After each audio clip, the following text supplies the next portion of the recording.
ஈவினிங்கில் ஸ்நாக்ஸுக்கு இந்த மாதிரி தேங்காய் போலி பண்ணி பாருங்க. டேஸ்ட் அட்டகாசமாக இருக்கும். ஸ்கூல் போய்ட்டு வர குழந்தைகளுக்குலாம் ஈவினிங்கில் ஸ்நாக்ஸாக பண்ணி கொடுங்க. 250 கிராம் மைதா மாவு எடுத்துருக்கேன். 1/4 டீஸ்பூன் உப்பு, 1/4 டீஸ்பூன் மஞ்சள் தூள் போட்டு நல்லா தண்ணி விட்டு பிசைஞ்சு எடுத்துக்கோங்க. கொஞ்சம் இலக்கமாக பிசையணும். கொஞ்சம் எண்ணெய் விட்டு பிசைஞ்சு நல்லா அரை மணி நேரம் ஊற வச்சுக்கோங்க. ஊற வச்சு தேங்காய் வந்து ரொம்ப வறுத்து எடுத்துக்கலாங்க. தேங்காயில் பாதி தேங்காய் துருவி எடுத்துருக்கேன். கருப்பு இல்லாமல் எடுத்துக்கோங்க. வெல்லமும் ஒரு சின்ன பவுலுக்கு அரை பவுல் போட்டிருக்கேன். ரெண்டையும் போட்டு மிக்சியில் போட்டு நல்லா அரைச்சி எடுத்துக்கோங்க. அரைச்சி எடுத்து உருட்டி எடுத்தாச்சு. மாவையும் நல்லா சாஃப்டாக பிசைஞ்சிட்டு சின்ன சின்ன உருண்டையாக உருட்டி எடுத்துக்கணுங்க.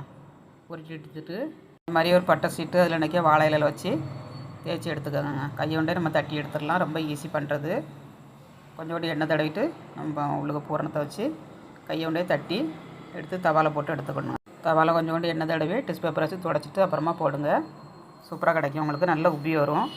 நல்ல சாஃப்டாகவும் இருக்கும். கடையில் உள்ள சுவையில் பண்ணியாச்சுங்க. ரொம்ப டேஸ்டி அட்டகாசமாக இருக்கும். ட்ரை பண்ணி பாருங்கள். நான் 3 விதமாக பண்ணியிருக்கேன். கையை கொண்டு தட்டியும் பண்ணியிருக்கேன். பிளேட் வச்சியும் ப்ரெஷ் பண்ணி பண்ணியிருக்கேன். சப்பாத்தி கட்டை வச்சும் தேய்ச்சி பண்ணியிருக்கேங்க. சூப்பராக கிடச்சிருச்சு. இந்த மாதிரி நீங்களும் வீட்டில் ட்ரை பண்ணுங்கள். ஃபுல் வீடியோ வந்துருச்சு பாருங்கள்.